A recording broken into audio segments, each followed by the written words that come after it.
pastors are burning out. How is that possible? I mean, I just mentioned this a few minutes ago, but I want to just talk about the story. And again, I mentioned that this was on a secular website.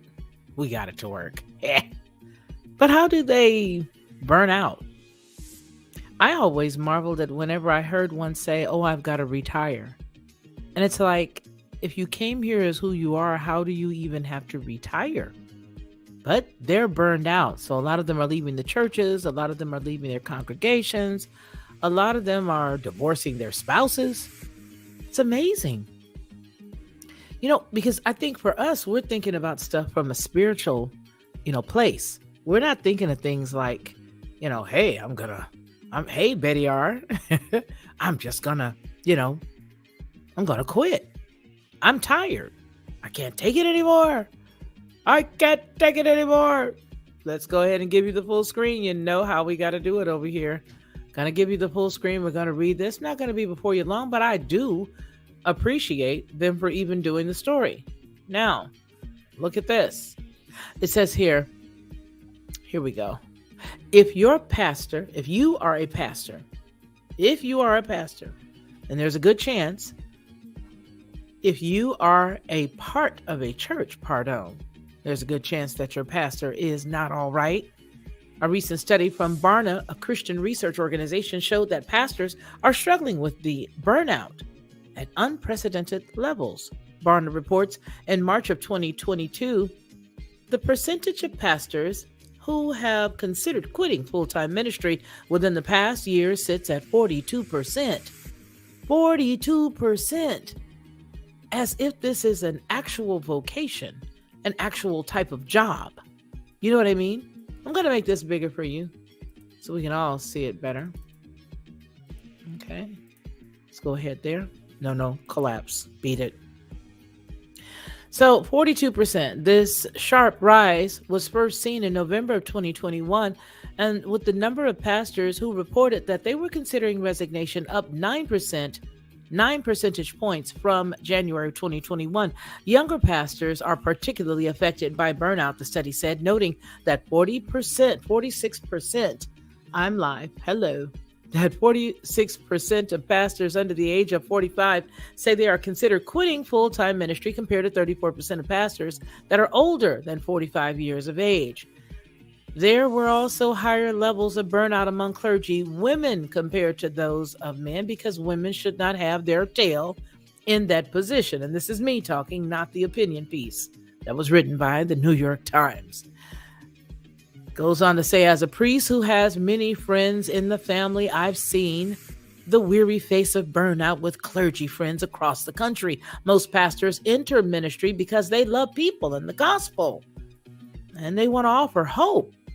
They recognize that it is a great honor to walk in their church in good times and in bad, but after the past few years, pastors are exhausted and discouraged. Well, my question is, why are they exhausted and why are they discouraged? I wonder. I don't get it. I want to understand it. Drippin' and Gaiman, how are you? I'm here for class, Lego. Hey, grape juice. So why are they discouraged? Let not your heart be troubled is what comes to mind immediately. But anyway, it goes on to say that in the Barna study, the top reported reasons for clergy burnout were the same ones that people in the population at large face: stress, loneliness, and political division. All things that people, and this is me, who are following after Yah and who are following after his word should not have as a part of what they do for him. How is it that you're dealing with stress and loneliness and political division if you are not a part of that kingdom? But these stressors, the story continues, affect pastors in a unique way. Pastors bear not only their own pain, but also the weight of an entire community's grief, division, and anxieties. Again, I'm going to keep interjecting because I got to be able to make the points while we're reading it. These are all things that our Father said, bring it all to me. All of you who are heavy laden, all of you who've got extra burdens, bring it all to me, the Father says. I will give you rest. Bring it all over here. So let's continue. I'm sure that here's what I want you to do. As we read the story, I'd like for you to think of some of the scriptures that come to mind when you hear this worldly mindset that these quote unquote clergy or pastors are divulging or saying to the New York Times. They are charged with the task of continuing to love and care for even those within their church who disagree with them vehemently and vocally.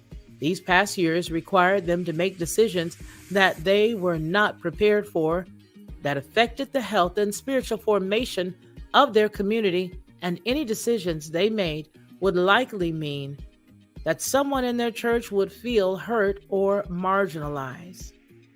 The author of this opinion piece says, quote, "When my friend and the rector of my church, Sean McCain Tyers, tried to explain that what the past few years have been like for pastors, he had trouble finding the words.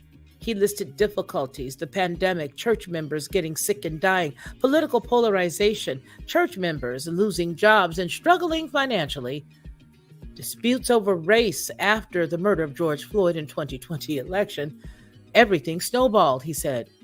Close friends would check in and ask how he was doing. He'd smile and say that he was fine, and then he would just burst out in tears. Most pastors walked with people through the death and grief well before the pandemic, but the sheer number of deaths coupled with the isolation nature of COVID deaths has been particularly difficult over the past 2.5 years.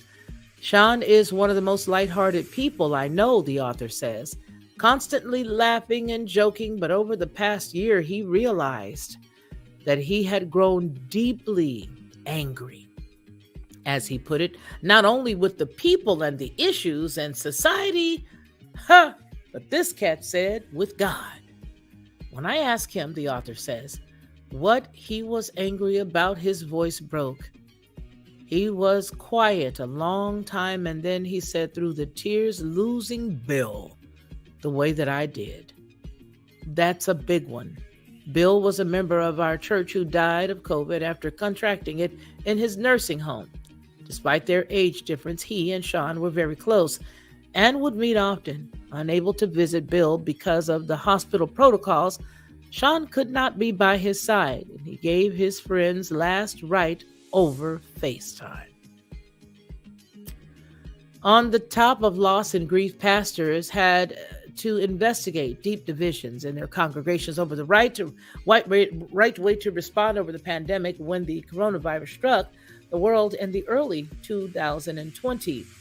Pastors were faced with having to build a digital ministry overnight to address conspiracy theories and misinformation that some congregants clung to, and to navigate ever-changing public health information, all with no training in how to do any of this. Wow, I don't know what Bible college he went to, but the one I went to prepared us for this type of stuff.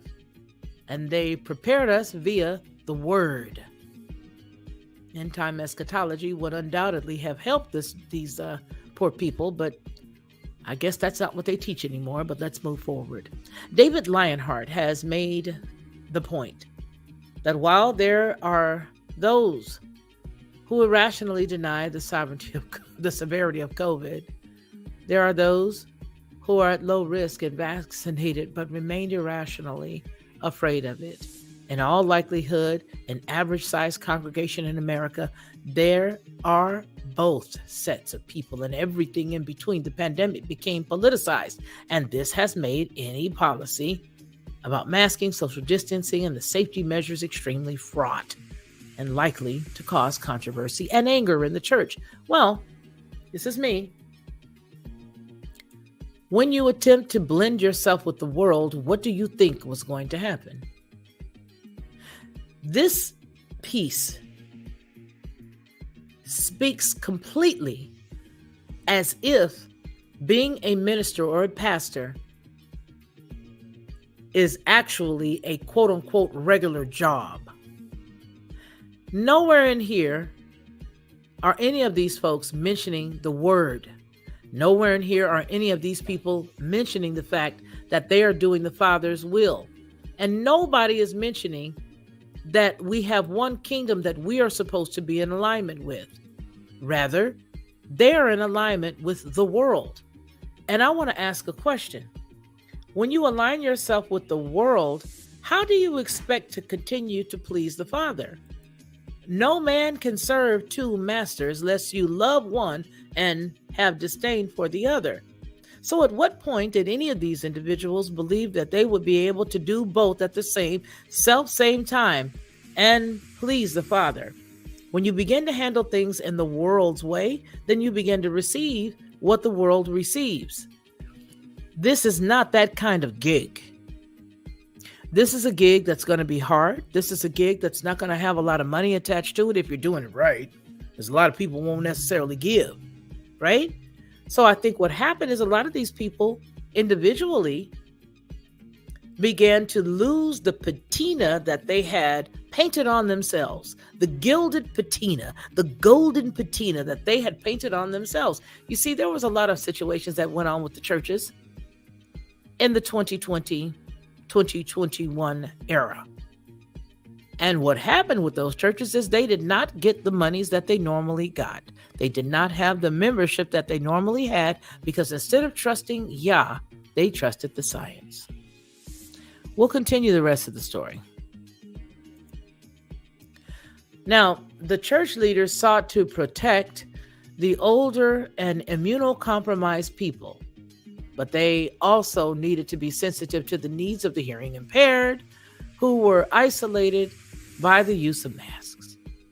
Then there were those with the mental health struggles and depression, and those who lived alone, who were particularly hard hit by the isolation of the pandemic. And then there were the children, and then with the social and spiritual needs, who had a similar struggle with online church as they did with online school. So you took on the weight of the world and didn't put the weight where it belonged. That's the problem, right, Joy? Grape juice and dripping and game and Betty, that's the problem. The problem is that they did not do it the right way because the majority of these individuals don't have any desire to do it the right way. They wouldn't know the right way if it came and hit them upside the head and said, "Hey, how you doing? I'm the right way." This goes to show that those who consider themselves a part of this struggle right here have nothing to do with Yah. They have nothing to do with the word. They have nothing to do with his way. They have nothing to do with leaning on him and trusting him. You know why? Because I'm going to be very honest with you. If I had a brick and mortar building, we still would have been open. They would have just had to throw me away. They would have had to come and get me and put me someplace if it was a brick and mortar building. But they could have also decided, well, since we all can't meet here, let's meet in the park. And while we're in the park, let's take some sandwiches. We can find a place that can, give us some sandwiches, or we can make them ourselves, or we can go to there was a lot of local incubators they could have still gone to. They could have gone to Walmart because we all know they loved Walmart being open. They could have gotten a whole lot of sandwiches there and took those sandwiches out to the park and fed some folks. But because they had insulated themselves with doing things the way the world did it, they didn't have any options. They had no creativity. They had nothing because they refused to do things the Father's way. Why? Because they were a business. They were not about the Father. Because every single thing that's listed here is dealing with the world. None of this stuff is dealing with any of the things that the Father wants us to deal with. I didn't see anything about them going, to sit outside of those houses, of the rest homes. Maybe they did, but they didn't mention it here. I didn't see anything about anybody going to the rest home, sitting outside the rest home, singing hymns. If that's what you do and that's what you believe, if you're a Christian church, I'm talking about the burnout of it. You say you couldn't get in to see, quote unquote, Mr. Bill, the gentleman that was a part of your congregation. Well, did you guys go out and see Mr. Bill? Did you guys stand 6 feet apart if you wanted to be in compliance and sing to Bill and sing to the rest of the folks in the church and in the rest homes? Who said you couldn't? There were a lot of places that did have some people different. Look, these weren't even churches, quote unquote churches, that did some of this. This was actual regular folks that went and sat outside of rest homes and lifted those people's spirits up. That's right. But the deal here is that these individuals are mentioning things that are all wrapped up in the world, as if this is a CEO of a company, or as if it's a McDonald's manager or a Walmart manager, or, some other manager of a company. None of these people are talking about anything that is literally based on the word. It's all based in fear, all based on the world. So what are they really telling us when we consider this? What are they really saying? Well, let's go ahead and finish.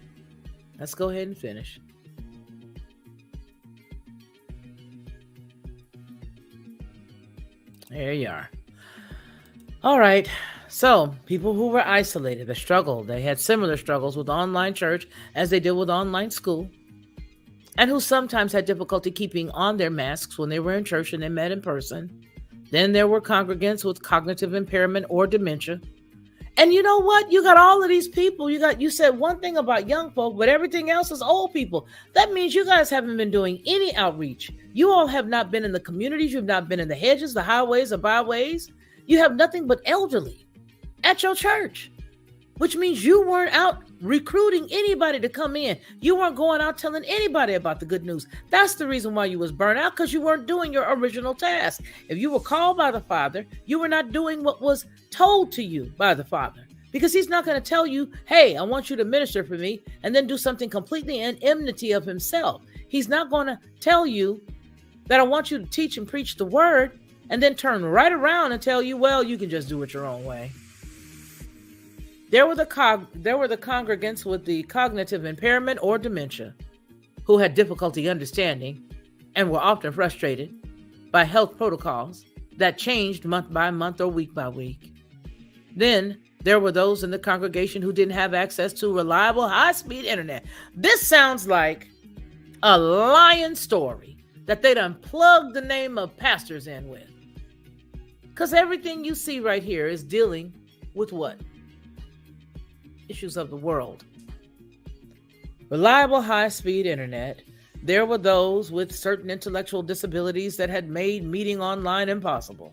They felt abandoned when the church went online. Others with specific health needs felt abandoned when the church met in person again. So they darned if they do and darned if they don't, is what you're trying to tell us. How were pastors supposed to address all of these conflicting needs?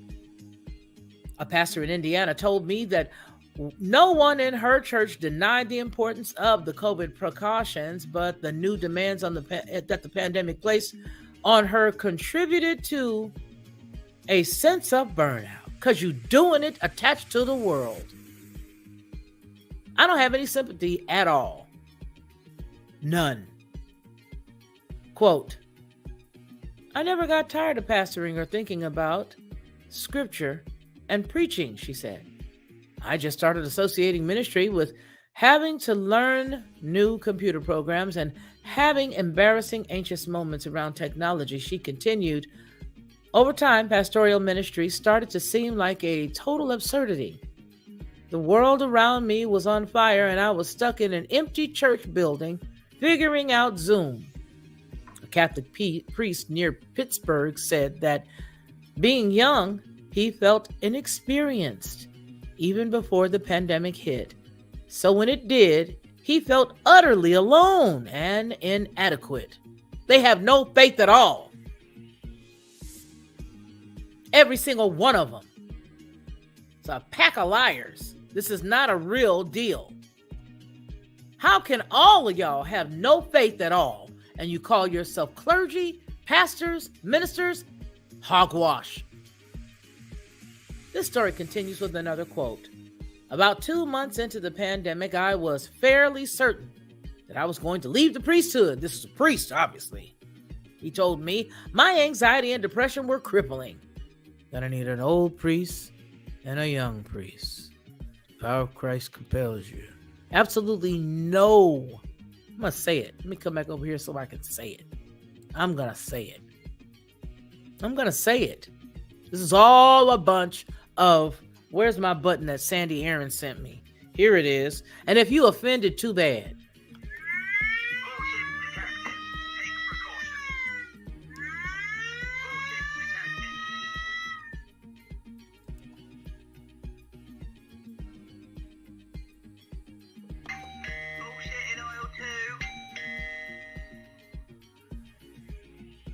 shit.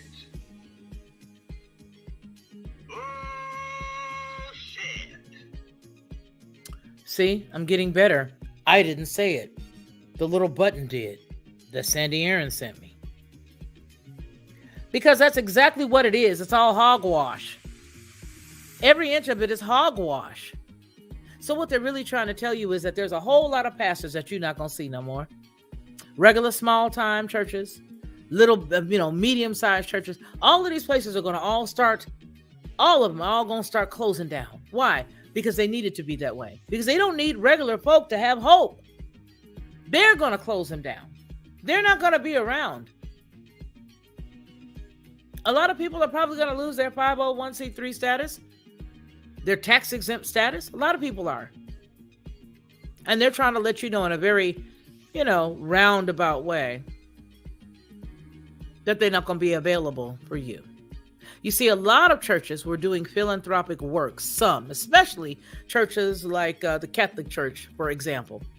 We had, what's that place called? St. Vincent de Paul. I know in the South, they do a lot of helping for people who don't have housing, people who don't have any food, things of that nature. Okay?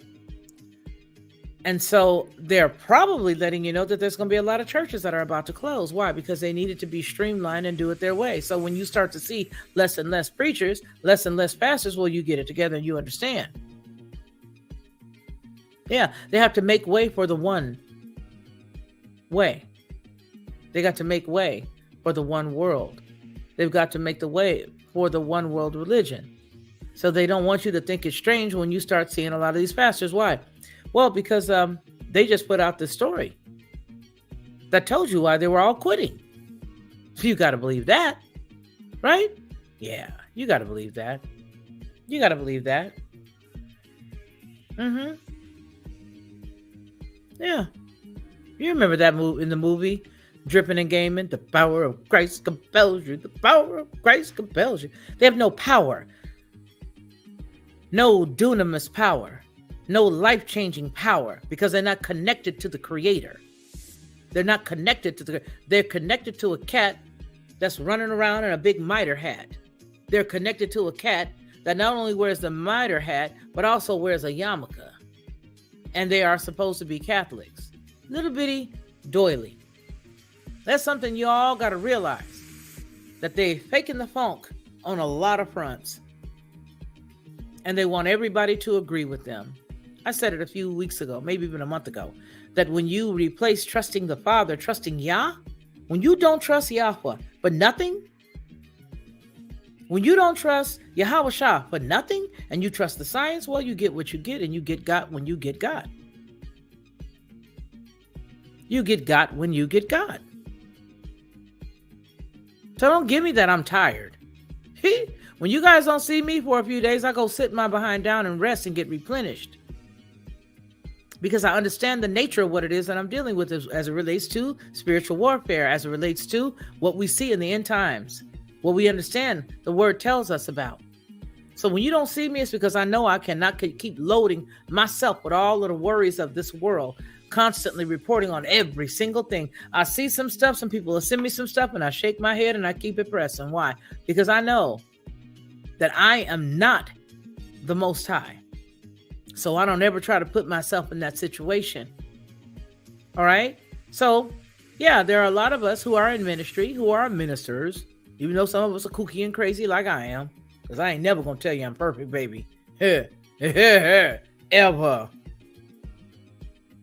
There are a lot of us who just have resolved ourselves to say, okay, the things of this world are going to keep going on, but I cannot allow myself to get, bogged down by it. Because I know that the word has told me that these things are going to happen. And if you can't still pray for somebody or intercede for somebody because you've gone through a couple of 2 or 3 things, then there's something wrong with your beliefs. Maybe there's a physiological issue. Maybe there's something that's been tampering with your mental health or your mental well-being. Because, see, there are some outside exterior things that do affect us.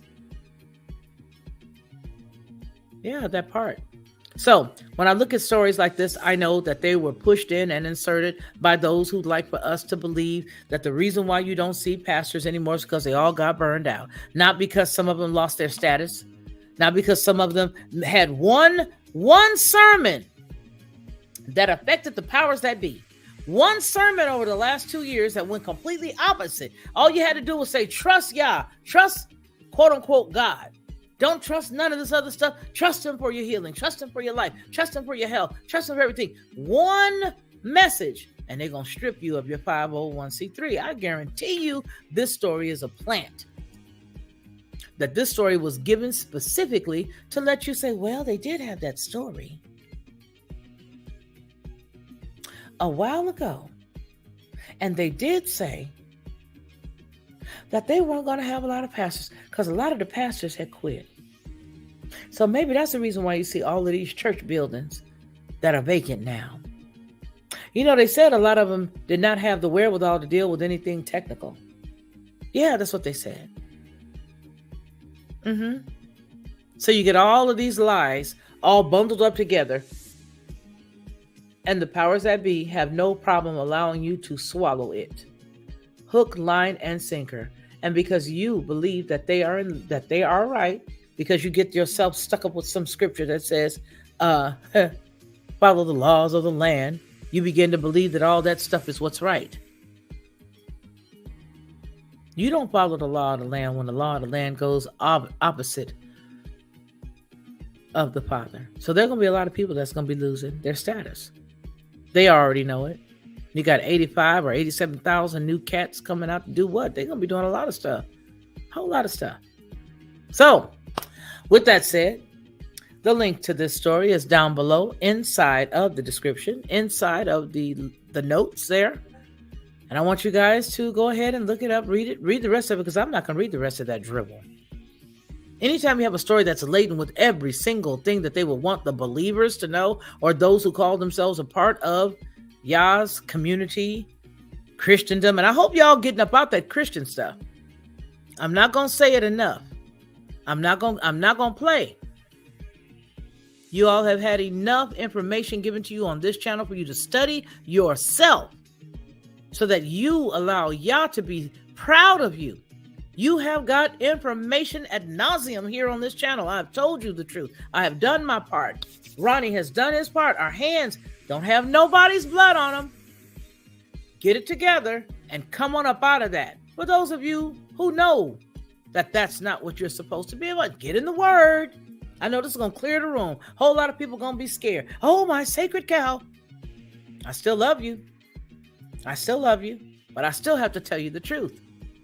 You have got to realize what is real, what is not real, what was fake, what faked the funk, and all of that. Huh? Get into some of those playlists that we have. There are the playlist, there are scriptures, there are outside notes, there's the book of Enoch, the book of Jasher. There's all kinds of stuff that we lay down for you. We break it down. Ronnie breaks it down. When I did Ezekiel, when I did a whole lot of other things on love and all these other attributes of the Father, of the true and living, of Yah, we break it all down. There is no excuse for you to still keep holding on to Christianity. I'm sorry. Not if you know like I know, and I'm not going to play games with nobody and lie to you and have you fall into a pit. I would not do that to you. I say I love you, then I got to be real with you, as I know you would me. I've been a Christian. My daddy's been a Christian. My mama was a Christian. My great-grandmama was a Christian. And everybody else that I know was a Christian. So everybody jump off a building. You know the cliche. Get it together. Get it together. Get into the word. What does he say? Study to show thyself approved. Study. Well, I've been like this all my life. Well, now you just got through seeing what they just got through saying about all the pastors that are burned out. They all burned out. They can't take it no more. Oh, they just can't take it. Oh, they just can't. Oh, I got to go. It's just so much. Oh, we lost so many people. Oh, the anxiety, my depression, it's crippling. That is not word of somebody who's faith-filled. You don't use words like that. If you are in leadership, how dare you use those words? Unless you are talking to somebody who is over you, that you have submitted yourself and your ministry to, that you can go to and say, you are my confidant and you are the one that I go to. Because I hold myself accountable by laying everything down and chatting with you and talking with you. And I'm not talking about like nobody in a little box. I'm talking about having an accountability partner that keeps you accountable while you are teaching and ministering the true word, the true good news. The good news. The way. Talking about the way. Talking about the true way. Now, when you lay yourself down and you say, okay, listen here, I need you to hold me accountable. And I need you to make sure that you keep me in line, then that's what you're doing. But this type of stuff right here, listen about all the stress and all the woes and how they can't take it. And every single thing that's in here sounds like somebody who's teaching kindergarten. They're just a regular worker someplace. They're not teaching the word. They're just teaching whatever the government gave them to teach. Whatever the doctrine was they were supposed to teach today, that's what they teaching. Whatever they were supposed to be laying down for folks, that's what they laying down. Whatever you tell me to say, that's what I'm going to say. That's the only way that you get stuck in that kind of turmoil, is if you are doing it the world's way. So that means you are still attached to the world. But Yah tells us to come out from among her. Come out. Come out, come out, wherever you are. Come out wherever you are. Huh? Come out wherever you are. Come out from among her. We always talk about how we read that passage where it says, you know, the ships were far off and all the other places, all the other countries looked at her as she burned from afar off. They looked at all of it and saw all the issues that she had going on from afar off. So get it together. If you are still attached to the quote-unquote Christian church and you have not read thoroughly the word, shame on you when it has been available to you. And I love you dearly, but I ain't gonna lie to you. I've been a Christian since I was this. I've been a Christian since I was that. I've been a this since I was this and that. Let it go and get yourself together. And you know what?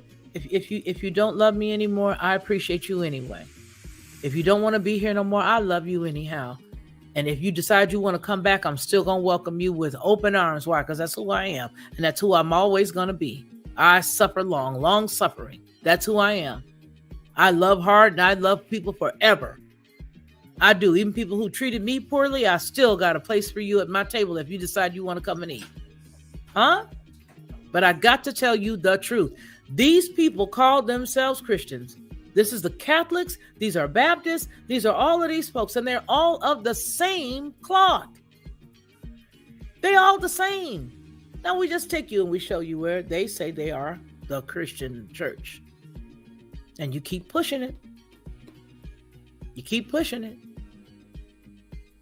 Get it together. I love you. I love you. I don't have a heaven or hell to put nobody in, and I ain't perfect, but I'm not going to lie to you either. And I'm not going to allow the fact that I'm not perfect to be the issue and the reason why I don't tell you the truth. Period. That's that. I love you, though. And I hope you love me. And if you don't, it's going to be okay. We're going to be all right. But when you see this kind of stuff here, my anxiety and my depression, just taking ownership of anxiety and depression, and it was crippling, he says. I had trouble getting out of bed. There was no way. There was no joy in the celebration. Look at this. Of Eucharist or the preaching of the gospel. But I was also terrified of picking up the phone to call anybody at the diocese. That's all that Christian. You Christian. That's what it says. They're Christians. Yes. But crisis didn't stop with the pandemic, this person says. To a person, the pastors and priests, I have pastors and priests. Because it's the Christian church, they have different little divisions, different little boxes.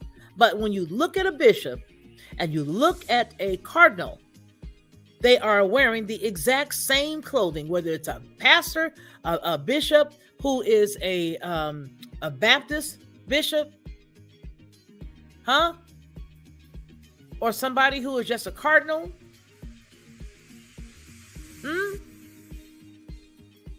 Whether it is somebody who is an apostle, one of those apostles, they all have on the signet ring. Same thing. They all have on that cord that goes inside. Same thing. They all have on the exact same robe with the panels. Same thing. They all believe pretty much the same thing. Don't mess with me. Don't mess with me. But crisis didn't stop with the pandemic, it says again. To a person, the pastors and priests I spoke with said that it wasn't COVID alone that led them to experience the burnout. It was the relentless pace of issues, one after another. How is it that you don't realize that they're going to try to break down the body? That they're going to try to break you down? Who do you think Diablo is? Who do you think Satan is? Diablo. Continuously hit, penetrate till the rock is broken. You go sit yourself down someplace and you get in the word. You restore yourself. You get yourself restored by the word. Okay. Everyone in their congregation seemed angry about different things, and everyone was looking to them to respond in the exact right way to that anger. It was overwhelming. Michael Keller is the pastor of Redeemer Lincoln Square, a Presbyterian church in New York City. He told me that as the Black Lives Matter protests were happening in his neighborhood in 2020, he noticed that if I bring up justice in my church, some people said, "How dare you?" Or, "You are talking about it too much." But if I didn't talk about justice or talk about it in a certain way, then the people would say, "You aren't talking about it enough." Keller said that this points to a larger cultural shift that has implications for the church. Quote, "We become less of a forgiving culture," he said, after hearing from clergy members from across the country setting you up to see closed up churches because they don't want you to get upset that your favorite church got closed because they did not toe the line. See, there are going to be some that's faked up, all wrapped up in this, but there's going to be some cats who stood up. And when they stood up, they're going to be dealt with. And they had that study. They had this study. They had this story. And a lot of these cats that they're going to sit down and make them go away was because they had taken that money and signed themselves up as a tax-free entity. But they decided while they were going through these last 2 years to tell the truth. So they got to give you this story so that when they call the herd of the ones that they really want to disappear, you're not going to be too shocked. That's what's up. I see it all.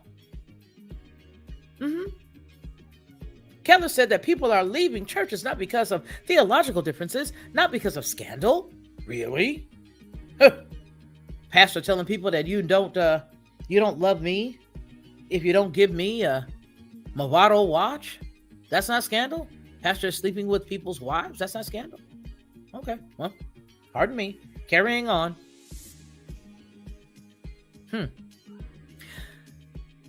Because of political and pandemic-related conflict and policies that people don't agree with, and they don't know how to handle it. He described the C word, America's racial reckoning, and the 2020 presidential election as a triple whammy. How do you expect for me to believe that this story is real and that it's dealing with the church?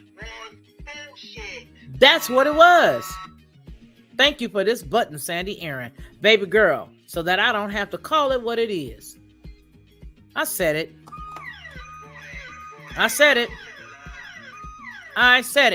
Every single thing in here is a word that has something to do with their talking points. Everything. The triple whammy that left pastors feeling that anything they did or said would be wrong.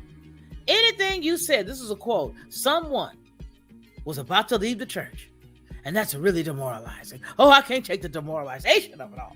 It's the demoralization. Ministry in America is not sustainable if nearly half of the younger pastors feel burned out and are considering leaving their jobs. Like you work at Zodi's or Kmart or Walmart or, Fedco or something like that. I said it. Walmart, Kmart, Fedco. Y'all remember those stores? Fedco, Zodi's, Kmart, Newberry's. Yeah. It's a job. It's not word. It's not the word. It's not ministry. It's not going out feeding the homeless. It's not going out taking care of the elderly. It's not going out taking care of those who are in church. It's not going in ministering to those who need to be helped. It's none of that. None of that. This is a job for these folks. Hot rump mess. Hot rump mess. Ministry America, it says, is not sustainable. If nearly half of all the young pastors are feeling burned out and are considering leaving their jobs. To move forward and heal, pastors need rest. They need support.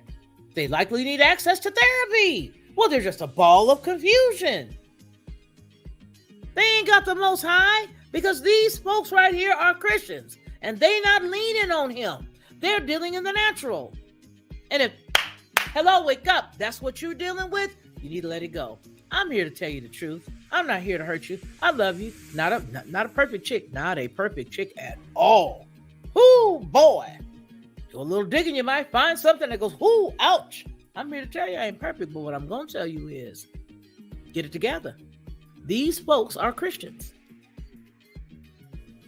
They need to move forward and heal. In order for that to happen, they need rest. They need support. They likely need access to therapy. And like all of us, they need kindness and grace. When I asked Sean what church members should know about pastors now, he said, your pastor is going through things that you likely won't understand. You can relate, maybe, but not fully understand. He also recommends that if possible, pastors take a sabbatical. Who is he? Who called you? Who called you? Who called you to do what it is you're doing? Who called you to teach? Who called you to minister? Who called you to preach? Who called you to bind up the brokenhearted? Who called you to feed the homeless? Who called you? Did these people call you? This is a test to show you that when the real dudes get taken down, this is the reason why they're going to tell you they were taken down. They're not going to tell you the truth. They're not going to tell you that it's because they stood on the word, and now they're going to take these folks out. They're going to give you this garbage, and you're going to run around and you're going to peddle it and say that this was the truth, and this is not the truth, and I'm here to tell you. It goes on to say, and also, by church members and lay leadership who have been attentive with care, checking in, and without any particular agenda, asking how he is and offering kindness. Sean also tells me how important it is for pastors to have a safe place. If this does not sound like a bunch of dribble to you, I don't know what does. They told somebody to fashion this story so that they would then be able to later explain why you don't see your favorite dude, the real dudes. Have a safe place, likely with people not in their congregations, to honestly and openly talk about the past few years. Quote, there's sort of an exorcism that needs to happen of all the tough stuff that a lot of times we didn't have time to deal with on a deep level, and we just had to bury and move on. How you gonna have an exorcism? You ain't got no power. You can't, according to this, you could not fight your way out of a wet paper bag. How you gonna have an exorcism? There's a sort of exorcism that needs to happen of all the tough stuff. You weak, milquetoast, wannabe believers in the Most High, the Creator, the true and living Yah, the one, the only who said light be and there was, the beginning in. You want to be I am followers. You want to be people who believe in your Jehovah Sidkenu. Jehovah Shalom, the Yah of their peace. You wanna be. You fake. All of y'all are fake. None of this is real. None of this is real. None of this is real. We just had to bury. They are sort of an exorcism we didn't have time to deal with on a deep level. And we just had to bury it and move on.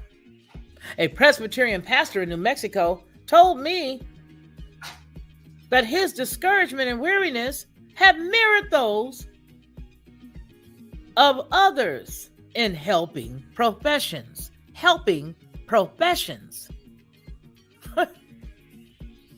Helping professions. Professions. Do you hear this? A Presbyterian pastor in New York and New Mexico told me that his discouragement and weariness have mirrored those in other helping professions, including those of his wife who works in education, and of his friends who are physicians. Oh, boy. But he said that he's hopeful about the future. People have learned and are continuing to learn that human beings are mortal, are made for community, not isolation, and cannot thrive for long in an environment of mutual suspicion. This is a great opportunity for the gospel to enter in. Well, then how you going to tell somebody about the gospel if you running around here without no hope? With a renewed vision for hospitality and realization that we all fall short. We all fall far short.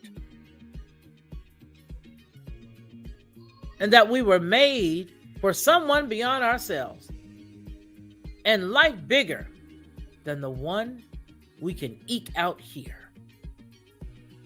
Garbage. All of it. Every inch of it.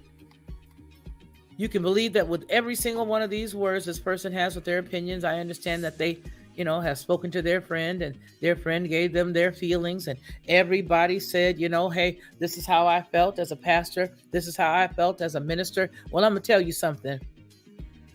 I've been licensed since 1997, and it's not easy. Because as long as you're wrapped up in this earth suit, it's not easy. But the one thing that I will say is that you do not lose hope.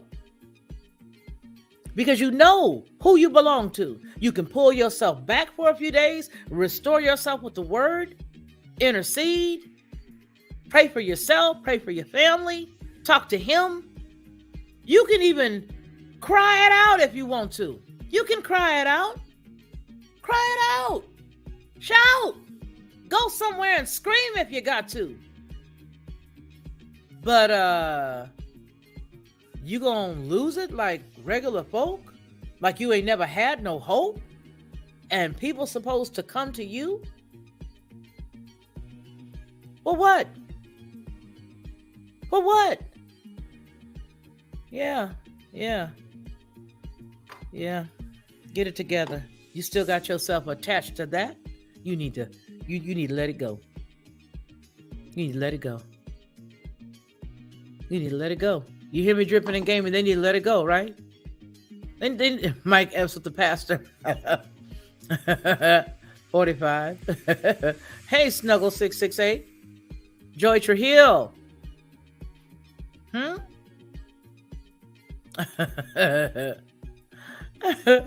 Dripping and gaming.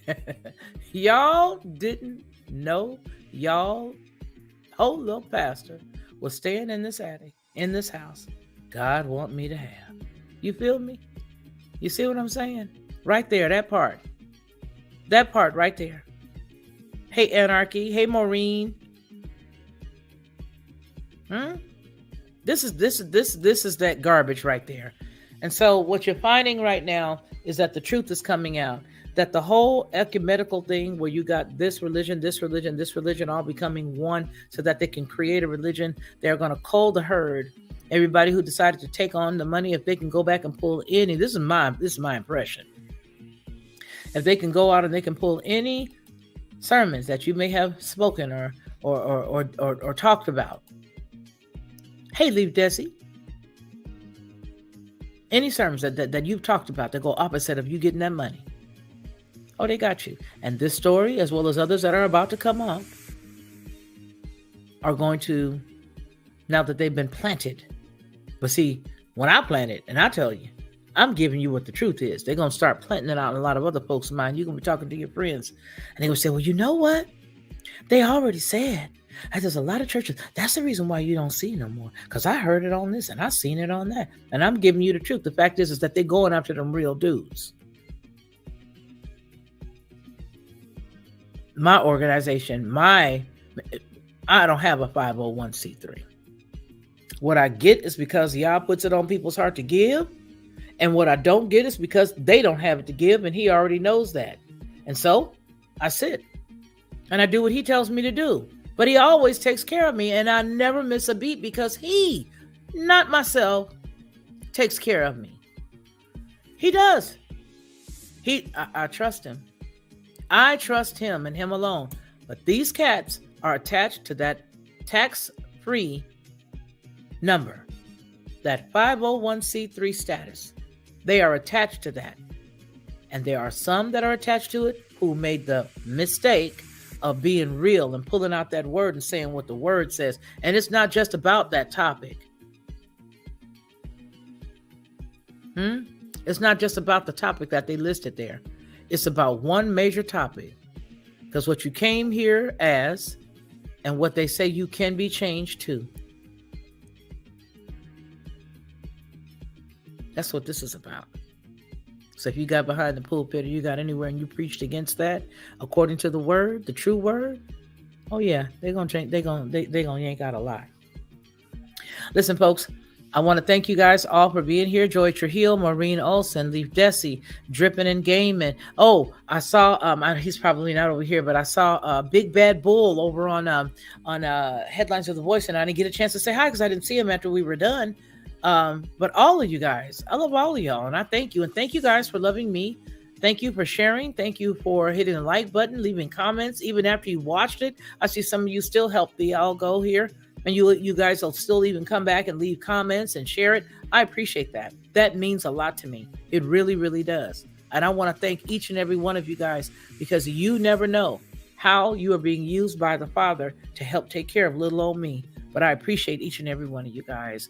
You guys remember what we always say on any Felicia Lockhart Group publications, and that is that man shall not live by bread alone, but by every word that proceeds out of the mouth of Yah, the Most High.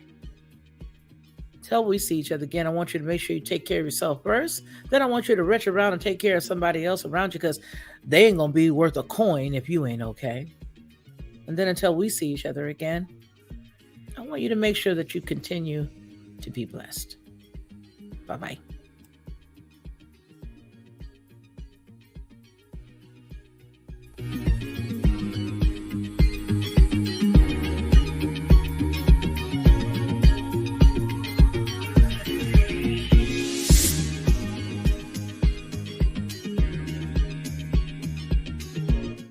To receive instant notification each time I upload, please hit the subscribe button and the bell notification.